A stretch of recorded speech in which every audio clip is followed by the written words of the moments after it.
السلام علیکم، میں آصف رحمان نلوی حاضر ہوں آپ کی خدمت میں۔ آج 5 جولائی، کچھ لوگ اس کو ڈومز ڈے کا کہہ کے ذکر کرتے ہیں، کچھ لوگ اس کو بلیک ڈے کہتے ہیں۔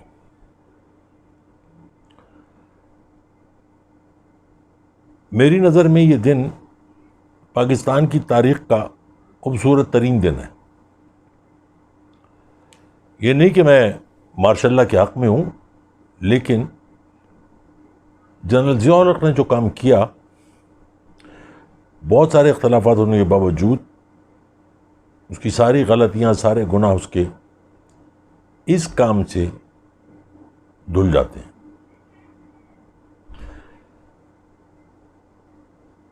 اگر وہ یہ کام نہیں کرتا تو آج ہمارے سروں پہ مسلط ہوتا ذوالفقار علی بھٹو، اور شاید ہم لوگ آج اس حال میں یا اس سے بدتر حال میں ہوتے۔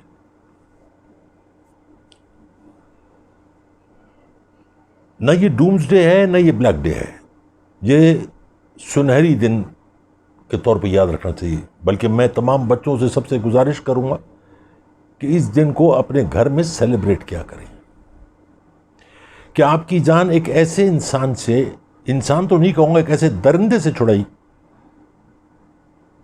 شاید درندہ بھی وہ حرکتیں نہ کرے جو اس نے کی ہیں۔ پاکستان کے 2 ٹکڑے کرنے والا شخص یہ،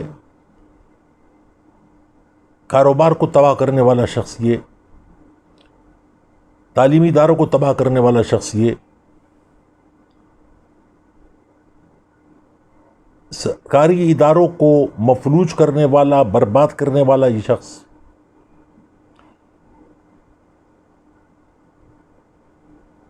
جو کسی کو بھی انسان نہ سمجھے، عورتوں کی تذلیل کرنے والا شخص، مردوں کو ان کی اپنی نگاہ میں گرا دینے والا شخص، مجھے نہیں معلوم لوگ کیوں اس کو پاکستان کا مسیحا کہتے ہیں، اور وہی لوگ آج بھی بیٹھے ہوئے میرے جوان بچوں کی کے دماغ کو مفلوج کرتے ہیں کہہ کہ یہ شخص جس کا نام ذوالفقار علی بھٹو ہے پاکستان کے لیے مسیحا تھا۔ مان لیتے ہیں 1% کی چلو مسیحا تھا، تو پیپلز پارٹی کی سیاست کا بھٹو صاحب نے جو بنیاد رکھی تھی، روٹی کپڑا مکان، وہ دینے کا وعدہ ضرور تھا لیکن وہ چھین لیا گیا۔ میں سندھ سے شروع کرتا ہوں، جو آج بھی اسی طریقہ کار پر پیپلز پارٹی اپنا کام کر رہی ہے۔ سندھ میں پتھارے دار جس کو کہتے ہیں، وڈیرا کہہ لیجیے، جو ڈاکو پالتے ہیں، وہاں ڈاکو کم اور ان کو ڈاکو کو دڑیل کہا جاتا ہے۔ پنجاب میں ادھر ادھر ان کو جو جنگل ہوتے ہیں ان کو کچے کا علاقہ کہتے ہیں، وہاں پہ بیلا کہتے ہیں۔ ان کو پالا جاتا ہے، ان کو کھلایا جاتا ہے، ان کو رکھا جاتا ہے سنبھال کے۔ وقت آنے پر انہی شہریوں کے اوپر تشدد کیا جاتا ہے، ان کو اٹھایا جاتا ہے، ان کو بتایا جاتا ہے کہ تم نے ووٹ کس کو دینا ہے، کس کا نعرہ لگانا ہے۔ میری دلی ہمدردی ہے سندھی قوم کے ساتھ، جتنوں کو میں جانتا ہوں، جتنوں سے میں ملتا ہوں، ملاقات کرتا ہوں، آپ یقین مانیے وہ دل سے چاہتے ہیں کہ اس منحوس پارٹی سے جان چھوٹ جائے، لوگ کر کچھ نہیں سکتے۔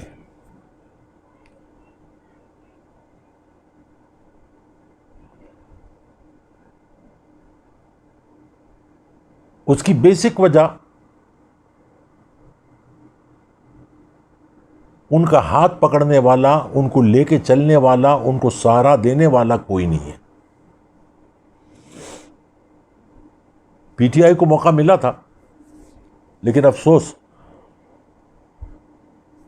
وہاں سندھ میں جو پی ٹی آئی کے جو لوگ ہیں وہ اپنی اپنی 1.5 اینٹ کی مسجد بنا کے بیٹھ گئے. سندھ کو تو چھوڑیے، کراچی کو نہیں سنبھال سکے. افسوس ہوتا ہے. بہرحال ابھی بھی دیر نہیں ہوئی، 3 سال پڑھیں، کچھ نہ کچھ کریں گے. بہت سارے خاندانی لوگ سندھ کے، یہ جو اب آپ دیکھ رہے ہیں، یہ سارے چور ہیں، ڈرامے باز، دھڑیل، ڈاکو، جو اغوا برائے تاوان، وہ پتہ نہیں کیا کیا کرتے ہیں. اگر کوئی ایجنسی، کوئی پولیس یہ چاہے کہ علاقے کو صاف کیا جائے تو اس کا اوپر سے آرڈر آتا ہے اس کو تبادلہ کر دو. اس کا بہت سارے میرے جاننے والے پولیس والے اچھے لوگ، مخلص لوگ کرنا چاہتے ہیں لیکن وہ کر نہیں سکے. اس کو چھوڑ دو، اس کو گرفتار کر لو، کسی کا کیس کسی اور پہ ڈال دو. یہ بھٹو کے دور سے شروع ہوا.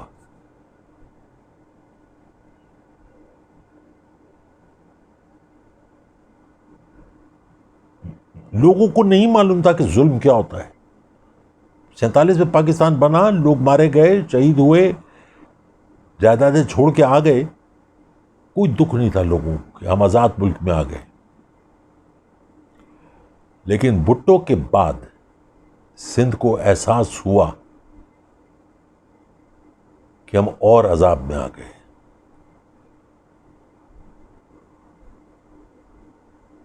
میں نے بہت سارے لوگوں سے بات کی کہ یار تم میرے ساتھ بیٹھو، تمہارے ساتھ جو ظلم ہوا، سندھ کے لوگ، تم بیٹھو میرے ساتھ، ویڈیو میں بتاؤ تمہارے ساتھ کیا ظلم ہوا. لیکن وہ ڈرتے ہیں، کہتے ہیں نہیں، نہیں بچوں کا کیا ہوگا، ہماری ذال عورت کا کیا ہوگا. اگر کبھی موقع ملے اور آپ ان لوگوں کے بیچ میں بیٹھیں تو میں دعوے سے کہہ سکتا ہوں کہ آپ کے آنسو نہیں رکیں گے. آپ کتنے ہی سخت دل کیوں نہ ہو، آپ کے آنسو نہیں رکیں گے. اگر آپ کسی دوسرے کا درد محسوس کرنے کی تھوڑا سا بھی احساس رکھتے ہو تو وہ درد آپ کو اپنا درد محسوس ہوگا کہ ہم کیسے روٹی کھا لیتے ہیں، ہم کیسے کپڑے پہن کے پرفیوم لگا کے باہر نکل جاتے ہیں، جبکہ سندھ کے لوگ نہ پاؤں میں جوتی ہے، نہ سر پہ دوپٹہ ہے، نہ ان کے پیٹ میں روٹی ہے. جب مارشاء اللہ لگا تھا جنرل ضیاء الحق کا، اور جب اس کو پھانسی ہوئی تھی، تو میرے جیسے، میں اس وقت جوان تھا، تو میرے جیسے جو آج صحافی بنے ہوئے ہیں، تجزیہ کار بنے ہوئے ہیں، بکاؤ، وہ اس وقت وہ بھی جوان تھے. مجھے کوئی خوف نہیں کسی کا نام لینے میں. میں مجیب الرحمن شامی کو بتاتا ہوں، آپ کو ذکر کرتا ہوں، اس نے جشن منایا تھا، مٹھائی باٹی بھی تھی اور کھائی بھی تھی اور کھلائی بھی تھی. اور وہ کہتا تھا کہ صحیح مارشاء اللہ ہے، بھٹو کو صحیح پھانسی ہوئی ہے. آج وہی شخص بیٹھ کے کہتا ہے کہ زیادتی ہوئی تھی، یہ جوڈیشل مرڈر تھا. کمال نہیں ہے؟ اور یہی وہ شخص ہے، عجیب قسم کا صحافی ہے، یہی وہ شخص ہے واحد جس نے نواز شریف کے آپریشن کی تمام نشانیاں اس کے پیروں میں سے جو کٹ لگے، جو اس کے سینے کا کٹ ہے، صرف اسی نے دیکھی ہے، باقی کسی نے نہیں دیکھی. سب اندھے تھے، یہ واحد تھا آنکھوں والا. کبھی سوچا آپ لوگوں نے کیوں ایسا ہوتا ہے؟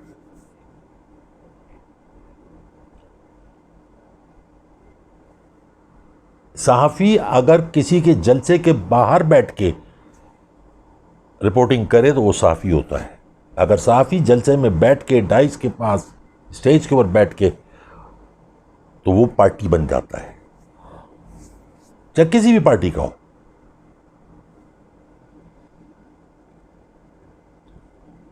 بہت سارے صحافی جو میری ایج کے ہیں، جن کے منہ میں دانت نہیں، پیٹ میں ہاتھ نہیں، میرے منہ میں تو اللہ کا شکر ہے دانت بھی ہے، ہاتھ بھی ہے پیٹ میں، قبر کے سے 6 انچ دور بیٹھے ہیں ہم لوگ، گرنا ہے اندر.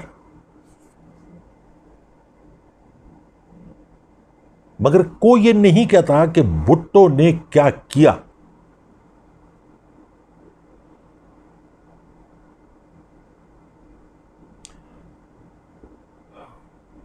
رات کو میں سوچتا ہوں کل یہ بولوں گا یہ بولوں گا یہ بولوں گا، پھر دن آ جاتا ہے سوچتا ہوں کہ نہیں یار، میں بچوں کو ڈرانا نہیں چاہتا، میں شر نہیں پھیلانا چاہتا. اپنے انداز میں پیار بھرے الفاظوں میں جو سمجھا سکتا ہوں سمجھا دوں گا، آگے ان کا کام.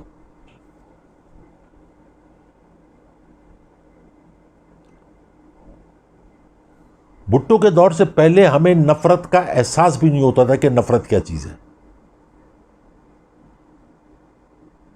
بھٹو نے ایسی دراڑ ڈالی کہ آج سندھی مہاجر ایک دوسرے کے خون کے پیاسے ہو گئے.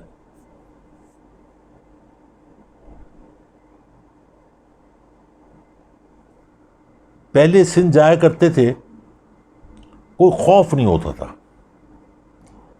آج سندھ جاتے ہیں خوف. اپنے ہی ملک کا ایک صوبہ ہے سندھ، اس میں خوف. پنجاب میں خوف نہیں ہوتا، کے پی کے میں نہیں ہوتا، بلوچستان میں بھی اب یہ شروع ہوا ہے. بلوچستان پہلے بھی جاتے رہیں، رات کو بھی ڈرائیو کرتے رہیں، کبھی کچھ نہیں ہوا. آپس میں پیار تھی، محبت، ملنساری تھی. بھٹو نے تو اپنوں کو نہیں چھوڑا، دوسروں کا کیا کرے گا.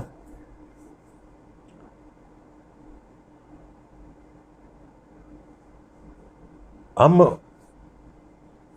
آج جس فضا میں بیٹھے ہوئے ہیں، آج جس حالت میں بیٹھے ہوئے ہیں، اس کا بانی، اس کا موجد ذوالفقار علی بھٹو تھا. تھوڑا سا تصور کیجئے کہ قائد اعظم محمد علی جناح ایک لیڈر، ایک قائد جنہوں نے آپ کو ملک بنا کے دیا. تصور کیجئے کہ اس دور میں جب ملک بن رہا تھا وہ جان لیوا مہلک بیماری میں مبتلا تھے. محترمہ فاطمہ جناح قائد اعظم اور ان کے ڈاکٹر کو پتا تھا. ان کو کہا گیا ملک سے باہر چلے جاؤ، انہوں نے کہا میں اپنی قوم کو چھوڑ کے نہیں جا سکتا، علاج کی غرض سے. انہوں نے ڈاکٹر کو سختی سے کہا کہ یہ بات کسی کو نہیں بتانا، میری قوم ٹوٹ جائے گی. ایک وہ لیڈر تھا جس کو لوگ سنتے تھے، چاہے سمجھ میں آئے نہ آئے، جانتے تھے وہ سچ بول رہا ہے. ایک آج کے لیڈر ہیں، اپنے ہی ماننے والوں کو، اپنے ہی فالوورز کو بیچ بندار میں چھوڑ کے لندن چلے جاتے ہیں. آپ کو افسوس نہیں ہوتا؟ دکھ نہیں ہوتا آپ کو؟ ہمارے بچے یہاں مر رہے ہیں، میری بیٹیوں کی یہاں شادیاں نہیں ہو رہی، غربت، مفلسی، بچوں کو خوراک نہیں مل رہی، پینے کے لیے دودھ نہیں مل رہا. لیکن یہاں کے لیڈر لندن میں، امریکہ میں ادھر ادھر علاج کراتے ہیں. خیر، یہ تو بات کی ٹاپک ہے، بعد میں آؤں گا. بھٹو صاحب نے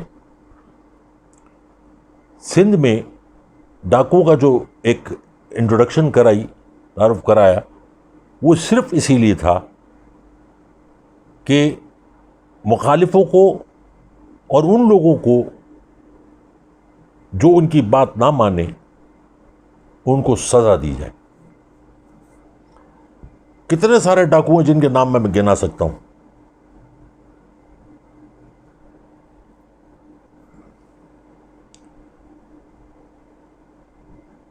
آج انہی کے نسل ڈاکو بنی ہوئی ہے، اور یہ جو آج ہمارے سندھ میں حکمران بیٹھے ہوئے ہیں ان کے لیے کام کر رہے ہیں. کراچی میں بھی آپ دیکھ لیجئے، بڑی کہانی ہے میرے پاس عزیر بلوچ کی اور قاسم پٹیل کی اور ان لوگوں کی. افسوس کہاں ہوتا ہے کہ ہماری ایجنسیوں کو پتہ ہے پھر بھی ہاتھ نہیں ڈالتے. کیا خوف ہے؟ مجھے تو نہیں سمجھ میں آتا کہ کیا خوف ہے.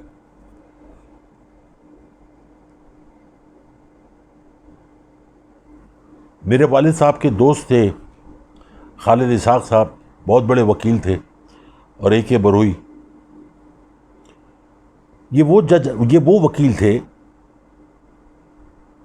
جن کو دیکھ کے جج بھی سر چکاتے تھے اور فیصلہ ہو جاتا تھا کہ یہ کیس انہوں نے جیتنا ہے. اپوزیشن پارٹی کا وکیل جو تھا وہ کیس واپس کر دیا تھا کہ یہ کیس اب ہم نہیں جیت سکتے.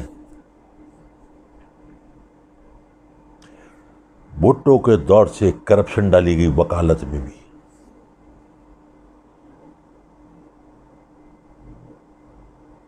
کراچی میں ایسے وکلا تھے جو آپ کو گارنٹی دیتے تھے اس دور میں، آج آپ کیس مجھے دیجئے، 4 دن بعد، 5واں دن نہیں، وہ 4 دن بعد فیصلہ لے لیجیے.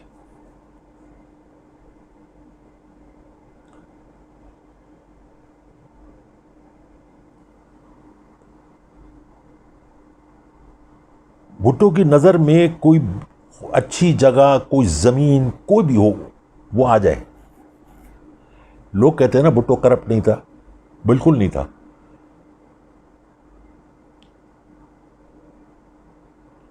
لیکن کس طریقے سے لوگوں پر کیسز بنائے گئے، ان کی جائیدادوں کو ہٹایا گیا. ان میں بہت بڑا نام ایک ہے جو بھٹو صاحب کے لیے کام کرتے رہے، کمال اصفر صاحب.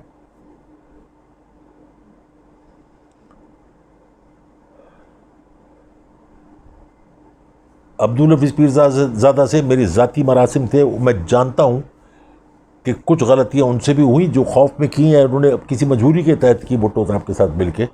لیکن ذاتی طور پہ وہ شخص ایک اچھا انسان تھا.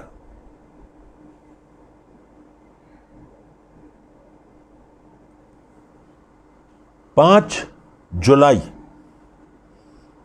10:30 پونے 11 بجے بھٹو صاحب نے کہا تھا کہ یہ کرسی بڑی مضبوط ہے،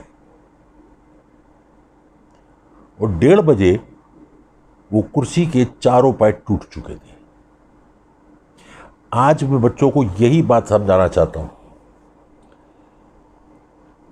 میں دیکھتا ہوں ٹویٹر پہ، فیس بک پہ بچوں کو پڑھتا ہوں، بہت ساروں کی ٹویٹس پڑھتا ہوں، مایوسی کوٹ کوٹ کے بھری ہوئی ہے.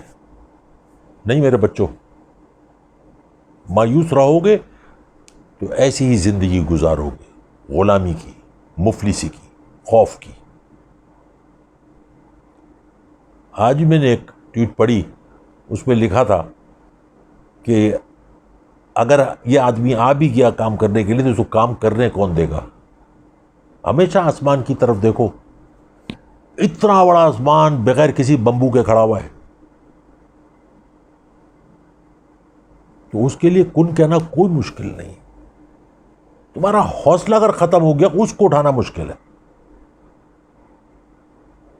زندہ تو سب ہیں، جانور بھی زندہ ہیں، حرام کھانے والے بھی زندہ ہیں، حلال کھانے والے بھی زندہ ہیں. جی کون رہا ہے؟ زندگی جیو، زندہ مت رہو، جیو، ادھر سے بھی اور ادھر سے بھی.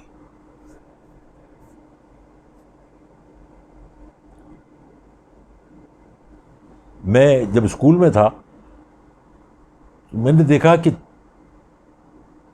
150-200 لڑکا بھاگا جا رہا ہے. ریسس تھی، باہر نکلے، دیکھا یہ لڑکے بھاگے کہاں جا رہے ہیں. تو دیکھا پیچھے ایک لڑکا ہاتھ میں چھری لیے بھاگ رہا ہے ان کے پیچھے، وہ اکیلا، اور 150 لڑکا بھاگ رہے ہیں. مجھے اسی دن یہ احساس ہو گیا تھا کہ یہ میں نہیں کروں گا، جان دے دوں گا لیکن بھاگوں گا نہیں. پھر اللہ نے مجھے آزمایا، سینٹ پیٹرس کالج چلا گیا. پہلا دن تھا، میرے ساتھ ایک لڑکی بھی داخل ہوئی، رخسانہ تھانوی. الو ہائی ہوئی اور لوگ تھے. تو میں نے دیکھا کوئی کینٹین نہیں جا رہا. میں نے کہا آؤ چائے پیتے ہیں، اپنا اپنا تعارف کراتے. بولے نہیں یار، یہیں بیٹھ کے کر لیتے ہیں پیڑ کے نیچے. میں نے کیوں، کینٹین میں کیا ہے؟ انہوں نے کہا نہیں یار، کینٹین میں کچھ بدماش بیٹھے ہوئے ہیں. یہ میں نے اسی کالج میں پڑھتے ہیں. بولا نہیں. میں نے آؤ پھر. میں اکیلا گیا. میرے ساتھ کے ابھی بھی کچھ دوست زندہ ہیں، گواہی دیں گے. میں اکیلا گیا، لڑا، اس کے بعد اس کالج میں کوئی بدماش نہیں آیا. یہ جو ڈر ہے نا، یہ آپ کی زندگی کو پکڑ لیتا ہے، جکڑ لیتا ہے، کینسر کی طرح، دماغ کی طرح چاٹ جاتا ہے. اس کو اپنے اوپر حاوی مت ہونے دو. کیا ہے؟ موت ہی ہے نا، وہ تو ویسے بھی آنی ہے، سوتے سوتے بھی آنی ہے، گاڑی کے ایکسیڈنٹ میں بھی آنی ہے. تو شیروں کی طرح جیو. جتنے لمحات تمہارے کو ملتے ہیں، جتنا وقت تم کو ملتا ہے، اویل کرو اس کو یادگار بناؤ. کس سے ڈرتے ہو؟ گوشت پوش کے انسان سے، جس کے اپنے کوئی پیر نہیں ہے. اگر ان کے اپنے پیر ہوتے تو لندن نہیں بھاگتے، ان کے اپنے پیر ہوتے تو بیمار نہیں پڑ جاتے. یہ ڈرپوک لوگ ہیں، بزدل لوگ ہیں. مجھے کسی نے پوچھا کہ یار تم ہمت کیوں نہیں ہارتے ہو؟ میں نے کہا میری گرومنگ ایسی ہوئی بھی ہے. یہ جو آج نائٹ کرکٹ ہے، یہ ہمارے کچھ بڑے دوست، عمر میں تھوڑے بہت بڑے، کچھ ہم عمر، میں جس محلے میں جا کے رہا سولجر بازار میں، وہاں پہ یہ نائٹ کرکٹ شروع ہوئی تھی. اور آپ دیکھو، میری سادگی کہہ لو، بیوقوفی کہہ لو، لیکن جس نے مجھے گروم کیا وہ یہ تھا کہ ہم جب شام کو کرکٹ کھیلتے تھے تو اتفاق کہہ لیجئے کہ میں ہمیشہ فیلڈنگ والی سائڈ پہ ہوتا تھا، مگر میں تھکتا نہیں تھا. وہ مجھے اسی رکھتے تھے کہ وہ شارٹ روڈ پہ کھیل رہے نے، شارٹ مارا، بال دور گئی تو مجھے بگاتے تھے، جاؤ بھاگ کے لے کر آؤ. میں بھاگ کے بال لے کر آتا تھا.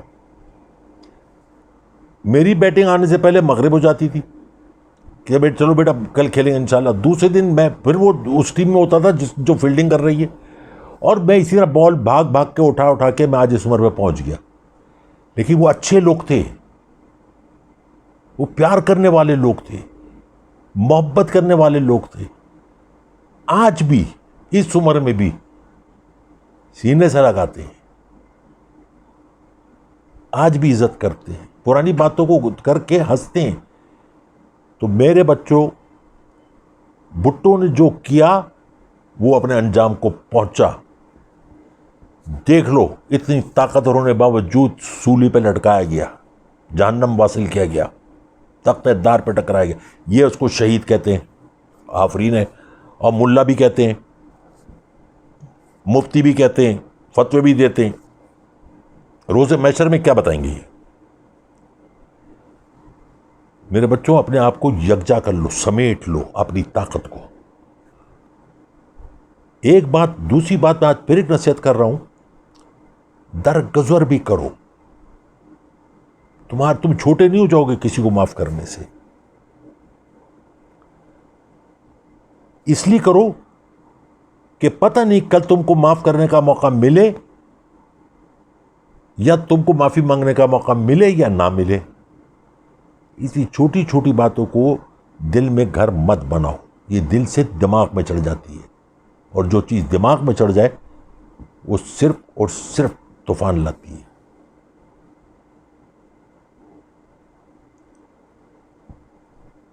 اپنی دعاؤں میں ہمیشہ یاد رکھیں، آپ لوگوں کے لیے بہت سارا پیار، بہت ساری محبت اور دعائیں. السلام علیکم ورحمۃ اللہ وبرکاتہ.